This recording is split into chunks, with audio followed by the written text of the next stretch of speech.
Welcome to Semanka Studio. Assalamualaikum warahmatullahi wabarakatuh. Halo teman-teman, selamat datang di broadcast Semanka bersama dengan saya Aril, dan kita kedatangan tamu spesial nih dari LPK Siroi. Mungkin kakaknya bisa perkenalan dulu nih. Ya, assalamualaikum warahmatullahi wabarakatuh. Perkenalkan, saya adalah Alif Iskandar, dan juga di sini ada pimpinan saya, ada Mas Aldifan Siroi. Ini beliau nih yang punya LPK Siroi nih. Ya, sebenarnya beliau dulu saja yang menyapa, Mas. Silakan. Ya. Halo, selamat pagi. Kami dari LPK Siroi ingin sedikit ngasih gambaran tentang kuliah dan bekerja di luar negeri. Jadi nanti saya bersama Mas Alif, bersama tim podcast dari Semanka Kaliwungu ya. Keren nih Semanka. LPK itu apa sih? Nah, biar teman-teman semuanya pada tahu nih. Sambil kita detailkan nanti ya. Jadi gini, nanti yang akan menerangkan banyak tentang LPK ada Mas Roy. Saya manggilnya Mas Roy aja biar awet muda gitu. Iya, biar awet muda. Ya, saya ingin sampaikan dulu salam buat teman-teman Semanka. Kebetulan saya adalah alumni dan alhamdulillah juga dapat amanah menjadi ketua ikatan alumni untuk saat ini ya. Jadi ketua alumni itu alhamdulillah dulu ada Mas Ali Ridho Rozikin, tapi almarhum, ketua 1. Ketua 2-nya adalah Mas Didik Nur Hadi, dia kepala sekolah yang ada di salah satu SMA Kendal, di sana di salah satu sekolah SMA negeri. Saya yang ketiga, cuman kita bertiga ini saling melengkapi. Dan yang pertama udah almarhum, jadi sementara ini yang banyak kegiatan bisa menyapa alumni di antara kesibukan Pak Nur Hadi adalah saya. Jadi ini di sini sambil itu, Mas, apa itu namanya, kangen-kangenan dengan SMA tercinta. Oh iya. Kalau boleh tahu ini alumni dari angkatan berapa nih? Saya angkatan jadul. Jadi di sini saya angkatan kelima. Oh, angkatan kelima. Okay. Waktu itu saya lulus dari SMA ini adalah tahun 1995. Kamu umur berapa? Belum lahir ya? Belum lahir. Belum lahir. Belum lahir ya? Iya, belum lahir. Jadi kebetulan saya dulu ketua OSIS di sini. Ya, saya ketua OSIS, ya. Kemudian juga akhirnya perjalanan kurun waktu saya juga ngajar pramuka, saya jadi pembina di sini juga bareng Kak Ikhwan. Nah, ini di sini kita ingin berbagi ya dengan Mas Roy. Kebetulan saya dan Mas Roy ini satu lembaga ya, lembaga pendidikan yang tadi disebutkan LPK Siroi. Saya ingin memberikan sedikit wacana, Mas Roy, mohon izin, bahwa betapa pentingnya semangat belajar sebenarnya bagi putra-putri kita, anak-anak, di mana ternyata etos semangat untuk mendapatkan ilmu itu dari manapun tempatnya dan dimanapun sebenarnya. Nah, benar. Ini kalau saya ingin sampaikan bahwa dulu saya alhamdulillah pernah ke beberapa negara seperti Singapura, Malaysia, Vietnam, Kamboja, Timor Leste. Kalau di dalam negeri itu ada, saya pernah di Papua, saya di Medan, kemudian yang terakhir saya di Australia. Nah, di sini ibaratnya ternyata dengan kita pernah merambah ke mancanegara itu menambah apa ya, wawasan gitu. Kira-kira pengen nggak sih bisa menambah ilmu ke lain? Pengen sekali itu ya. Apalagi ke luar negeri. Bener gitu ya Mas Roy ya. Jadi kesempatan nanti ini, hari ini kita ingin berbagi sharing tentang peluang-peluang, memungkinkan nggak sih kita belajar. Satu, belajar ke luar negeri. Yang kedua adalah kita juga mendapatkan income dari proses belajar kita itu. Artinya bahwa di sini ada sistem part-timer, ada sistem kerja, nanti yang menjelaskan Mas Roy. Sementara saya begitu. Ada yang mau disampaikan dari Semanka? Nah, mungkin motivasi Mas Alif dan Mas Roy ini ke sini nih, ke Semanka itu apa sih, mungkin bisa dijelaskan? Mas Roy, silakan. Jadi gini, LPK Siroi itu kan bertujuan untuk melatih, mendidik siswa-siswa generasi muda untuk supaya bisa belajar kancah internasional. Tujuannya apa? Supaya kita itu SDM kita itu kelas internasional. Jadi kita nanti bisa belajar, teman-teman punya kesempatan ke Jerman, ke Jepang, ke Singapura, ke Australia, ke Inggris, dan ada beberapa negara lagi. Cuman kenapa kok kita pengen ngasih motivasi kalian supaya ke luar negeri. Tujuannya apa? Karena zaman sekarang ini kan zaman modern. Iya. Jadi kalau misalkan kita terpaku hanya di dalam negeri, kita nggak bisa ngikutin teknologi yang di luar negeri. Iya. Contohnya kayak di Jepang, pertanian di sana memakai alat semua, sedangkan kita baru ada kombi kan baru sekarang Iya, ini. iya. Di sana udah pakainya teknologi semua. Udah lengkap ya Ya teknologinya. udah lengkap. Jadi harapannya anak-anak ini, teman-teman ke sana di samping belajar, mereka juga bisa bekerja, dapat income dan menerapkan ilmu itu ke Indonesia untuk dikembangkan. Seperti itu. Nah, kalau menurut Mas Alif tuh prospek pendidikan meraih kesuksesan itu seperti apa sih? Sebelum saya jawab, saya boleh minum nggak? Oh, boleh, silakan, boleh. Jadi biar nggak tegang Iya, ya. iya. Mas Rai minum dulu Mas Rai. Ya, ya. Ya, bismillahirrahmanirrahim. Ya, kalau tadi dikatakan tentang prospek ya, Iya.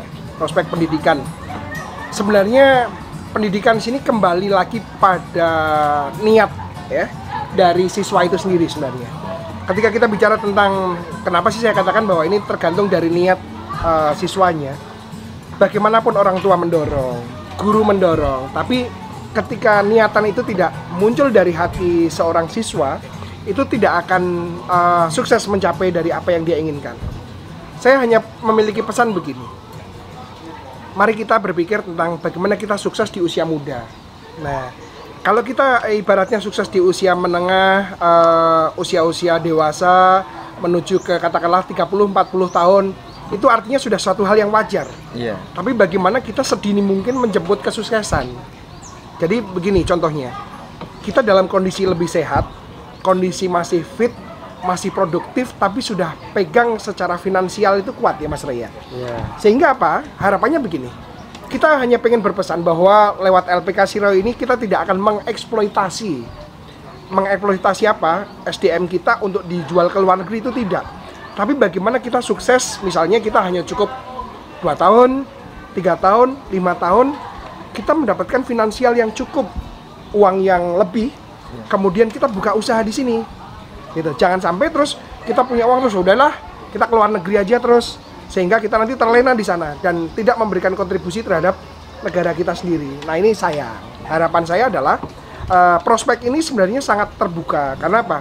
Sekarang itu dunia kan dalam genggaman nih. Iya, dalam genggaman semua, kan? iya. Kamu mau kemana saja sebenarnya kamu browsing aja bisa dimanapun saat ini, virtual dan lain sebagainya ya.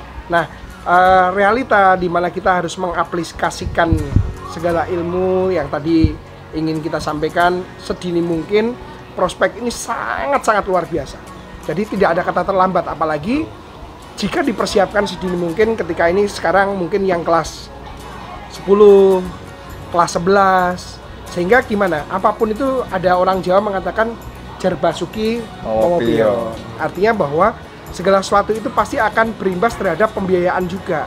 Sehingga ketika kita ke mancanegara, pastinya kan ini tidak suatu hal yang gratis ya, karena ini bukan beasiswa, tapi ditempuh lewat sebuah studi yang membutuhkan pembiayaan. Tapi di sana kita juga mempersiapkan part time ya Mas ya. Artinya kita bisa bekerja di sana, ada agensi-agensi dari kita yang nanti akan bekerja sama dengan LPK. Nah, ini gambaran Mas. Nah, kalau menurut Mas Alif ataupun Mas Roy ini, prospek pendidikan meraih kesuksesan yang terbesar itu apa sih? Jadi Mas Roy, ada jawaban nggak? Silakan. Jadi gini, untuk proses Prospek pendidikan yang terbesar nih.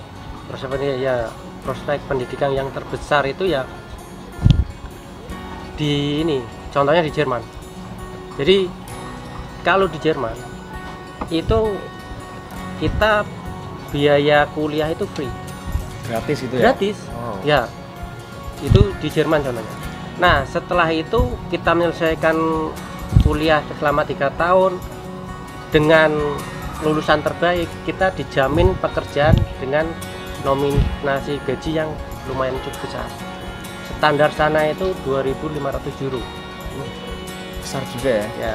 Itu berarti berapa Mas kalau dikuruskan di uang Indonesia tuh? Kalau 16.000, misalkan 16.000 satu euronya. 1 euronya Ya sekitar 40-an lah. 40 juta per bulan ya. kalah besar ya dari Indonesia ya. Kenapa kok kita ranahnya ke luar negeri? Yaitu tadi kita pengen membantu generasi muda ini belajar di sana, dapat ilmunya, kompetensinya, dapat income-nya, nyampe sana 3 tahun, 5 tahun pulang jadi wirausaha di negara kita sendiri. Iya. Seperti itu. Oke, berarti kita mencari ilmunya di luar, kita terapkan kembangkan di Indonesia. Benar gitu sekali. ya. Jadi kenapa tadi saya bilang bahwa jangan terlena untuk terus-menerus di mancanegara. Iya. Pastinya apapun kita rindu akan tanah kelahiran toh. Pasti. Kita Indonesia banget nih, ya kan? Di sini ada merah putih. Itu artinya bahwa kita tuh cinta terhadap Indonesia dan Indonesia tuh kaya loh. Gitu kan? Kaya Indonesia banget, tuh kaya luar biasa. Nah, di sini kan butuh sebuah sebuah modal yang nanti kita bisa olah, kita perdayakan tentang segala hal yang berkaitan dengan Indonesia. Saya sangat cinta Indonesia. Justru ketika saya di luar negeri kala itu betapa kangennya, Mas. Wah, ndang pengen balik Indonesia, pengen usaha dan lain sebagainya, sehingga alhamdulillah kita bisa mengembangkan wirausaha gitu deh. Oke. Nah, kalau dari pandangan atau pengalaman Mas Alif dan Mas Roy nih, suasana yang berbeda di dalam negeri ataupun di luar negeri saat bekerja itu gimana sih? Banyak nih. Ini contoh nih. Nanti Iya. Mas Roy akan bercerita juga. Kalau pengalaman saya waktu ke mancanegara pertama, kala itu saya di Malaysia ya.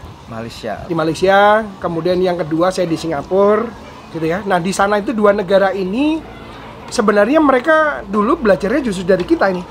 Mohon maaf, gitu. Jadi Malaysia itu dengan kita itu maju kita dulu ya, dulu. Terus kemudian berikutnya Malaysia memang mungkin melakukan perombakan-perombakan di sisi satu ketatanegaraan, dua tentang habit kebiasaan masyarakatnya, sehingga mohon maaf kadang kita ini harus dipaksa patuh dengan hukum itu dengan sesuatu sanksi. Iya. Contoh nih, kalau di sini kita kan merokok bebas, membuang puntung rokok atau membuang sampah.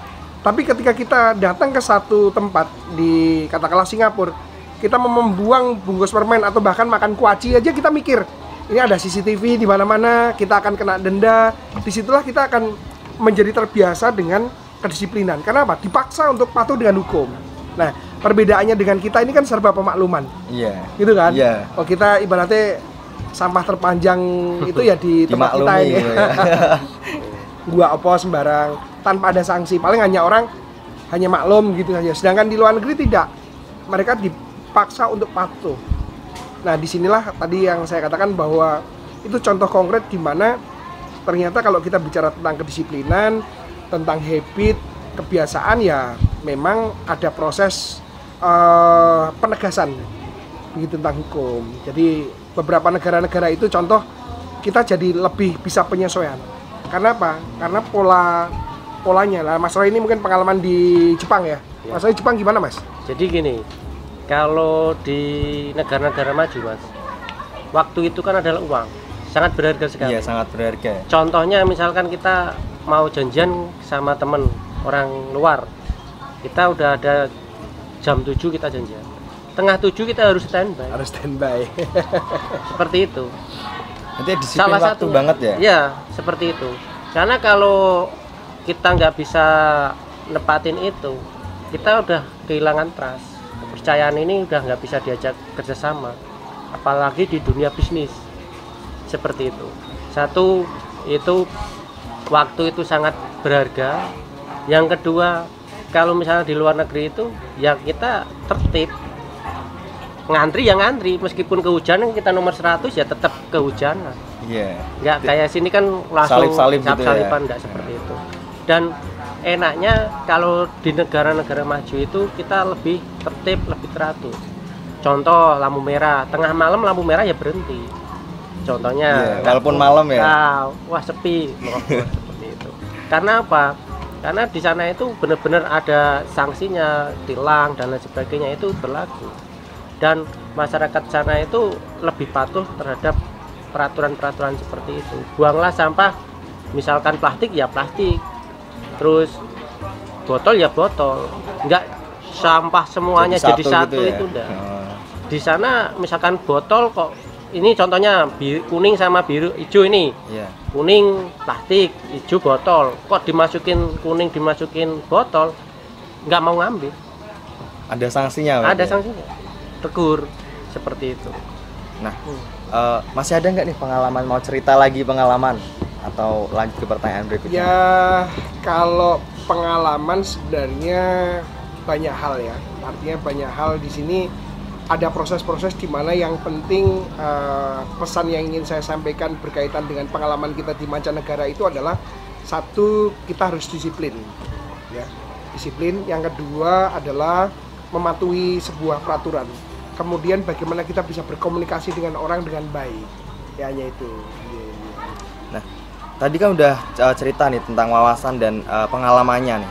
Nah, kalau untuk syaratnya studi ke luar negeri itu apa sih? Mas Roy, silakan. Jadi kalau untuk ke luar negeri itu untuk studi, syaratnya kalau misalkan kita kan ada banyak program nih, Ya. bisa ke Jepang. Kalau Jepang ya harus belajar bahasa Jepang, minimal standar N4. Terus kalau ke Jerman kita bisa belajar bahasa Jerman minimal sertifikat B1. Kalau misalnya kita ke Australia, kita harus belajar bahasa Inggris pakai IELTS, skornya 5, minimal 5. Jadi TOEFL nggak berlaku. Oh, berarti kita harus menguasai bahasa di Iya, negara masing-masing iya, gitu. itu. Oh, oke. Nah, karena apa? Bahasa itulah sangat penting, karena itu menolong kita. Kita akan apapun, kalau nggak bisa bahasa kita juga susah sendiri. Menjalin temen, ngobrol dan lain sebagainya. Kuncinya di bahasa. Kalau kita nggak bisa komunikasi, gimana kita bisa banyak temen, banyak relasi seperti itu. Nah, kalau saya tambahi bahwa salah satu solusi dari tadi pertanyaan apa sih syaratnya kan begitu. Yeah. Nah, kami ini dari lembaga LPK Siroi adalah mempertajam dari proses persiapan kalian yang pengen ke mancanegara. Jadi lembaga LPK Siroi ini hadir di Kendal ini untuk mempersiapkan mereka yang memiliki minat untuk pengen melanjutkan tadi itu studi sambil bekerja. Kemudian kita akan menempa dari sisi bahasa, sekaligus ada ilmu-ilmu berkaitan dengan ilmu komunikasi, tentang habit, kebiasaan, kebudayaan dari negara masing-masing. Jadi di dalam kurun waktu beberapa bulan lewat pendidikan kami ini nanti kita akan mempersiapkan generasi yang siap untuk ke mancanegara, gitu Mas. Nah, tadi kan udah tahu nih syarat untuk studi ke luar negeri. Nah, untuk biayanya yang dikeluarkan itu berapa sih untuk studi ke luar negeri? Ya, ini di sini pembiayaan kita memang bervariasi, tergantung dari negara-negara tujuan yang ada. Iya. Karena tiap negara memiliki aturan-aturan yang memang berbeda untuk diterapkan. Nah, Mas Roy mungkin bisa mengurai dari yang Eropa seperti apa dan lain sebagainya. Silakan Mas Roy. Jadi gini, kalau untuk biaya studi itu kita misalkan di Jerman. Di Jerman itu kita biaya di sana free. Cuman kita biaya prosesnya, Ya. pemberangkatannya, kayak tiket, dokumen, belajar dan lain-lainnya seperti itu. Itu kurang lebih sekitar 50-an. 50-an juta ya? Ya, 50-an juta. Dan kalau saya katakan mungkin 50 ini terasa besar. Iya. Tapi ketika nanti proses ini ibaratnya sudah berjalan dan kita atau siswa sudah mencapai di titik lokasi negara tujuan, uang itu tidak seberapa dibandingkan dengan omset yang didapatkan tadi Iya. itu. Karena kalau tadi katakanlah yang 50 itu tadi mana Mas? Inggris ya? Iya. Inggris itu 50 juta ya. Iya. Kemudian dari pendapatan per bulan Mas Roy, bisa digambarkan berapa mereka mendapatkan? Kurang lebih karena per jam ya. Hitungannya per jam deh. Per jam. Itu kan Jadi, per jam. Di Eropa itu per jam, part time kan? Part-time. Part-time. Jadi part-time. Ya part-time kalau rata-rata di sana 25 dapat 25 juta per Iya. bulan atau per per jam? bulan. Per Per bulannya. bulan 25. Artinya dalam kurun waktu 2 bulan saja budget pembiayaan tadi sudah Udah kembali lagi. kembali gitu Iya. kan. Berikutnya kan sudah menjadi apa ya, income Keuntungan. keuntungan. Masukan sendiri. Nah, disitulah Dapat ilmunya, Tergantung. dapat income. artinya tergantung begini. Khawatirnya ketika kita terlena, ki biasanya non sewu ya. Iya. Rak biasa gujaan duit akeh ya kan. Terus di sana itu ibaratnya kalian kaget dengan uang besar, terus kemudian foya-foya beli barang yang mewah, terus kemudian salah untuk pengelolaan uang, ya ngeri-ngeri sedap, Iya. tidak menjamin juga. Yang Iya. penting adalah bagaimana memanajemen. Misalnya orang tua kita libatkan, tapi orang tua juga kita berikan edukasi bahwa saya jangan sampai orang tua juga kaget-kaget menerima uang dari kalian. Nah, kalau ini hanya masalah bagaimana manajemen uang ini bisa terkelola dengan baik. Ketika kalian bisa mengelola dengan baik ya akan dapat sisa cukup ya Mas ya untuk bisa Jadi membangun kembalikan ke individunya masing-masing. Karena kalau kita di luar negeri tapi mindset kita, gaya hidup kita orang luar negeri yang pulang bawa badan seperti itu. Jadi kita juga di sana bisa prihatin lah bahwa niat kita di sana itu belajar, yang kedua sambil nyari buat nabung masa depan. Jangan ngikutin gaya hidup orang sana. Orang sana gaya hidupnya kita nggak bisa ngikutin kalau kita hanya mengejar gaya kan gitu. Ya. Dan kalau saya sedikit itu Mas Roy mempertegas lagi bahwa beberapa hal yang harus dilakukan mungkin ya. Saya ingin nambahin Mas Roy silakan mungkin berikan keterangan kepada seluruh masyarakat khususnya kepada rekan-rekan yang ada di SMA Kaliwungu bagi kelas 10, kelas 11 untuk persiapan bahkan yang baru kemarin ini lulus ya. Iya. Saran Mas Roy andai kata ke LPK kita itu apa yang harus dilakukan saat ini biar lebih menuju ke titik harapan ya? Iya, mungkin benar gitu sekali. Mas Roy apa Mas Roy? Jadi kalau misalkan berminat ya datang ke LPK, konsultasi, masalah persyaratan, terus regulasi dokumen dan lain sebagainya, biaya. Jadi supaya kalian bisa mempersiapkan semua. Benar. Karena kan kita mau ke luar negeri kan otomatis kayak tiket pesawat aja. Contohnya kita tiket pesawat ke Inggris sekarang ini sekitar 25 juta 20. Itu tiketnya aja. Tiketnya saja ya. Biaya tiketnya yang mahal. Kan seperti itu. Belum dan lain-lain urusan dokumen dan lain sebagainya. Terus apa kesehatan? Karena kita fisik ya? Ya fisik. Karena kita nggak mungkin ke luar negeri kalau kita sakit-sakitan. Nanti kalau di sana meskipun ada asuransi juga merepotkan diri sendiri. Iya. Meskipun saya punya asuransi, ya nanti di cover asuransi. Tapi kalau misalkan sakit, teman pun punya kesibukan sendiri, nggak mungkin ngurusin kan gitu. Terus yang kedua mental. Jadi kalau kita siap untuk luar negeri ya kita harus mandiri, mental harus kuat. Jangan namanya kita hidup di negara orang, kita harus kuat, jangan cengeng, mau ini manja dan lain sebagainya itu tinggalkan. Karena apa? Di sana nggak ada keluarga, adanya teman seperti itu.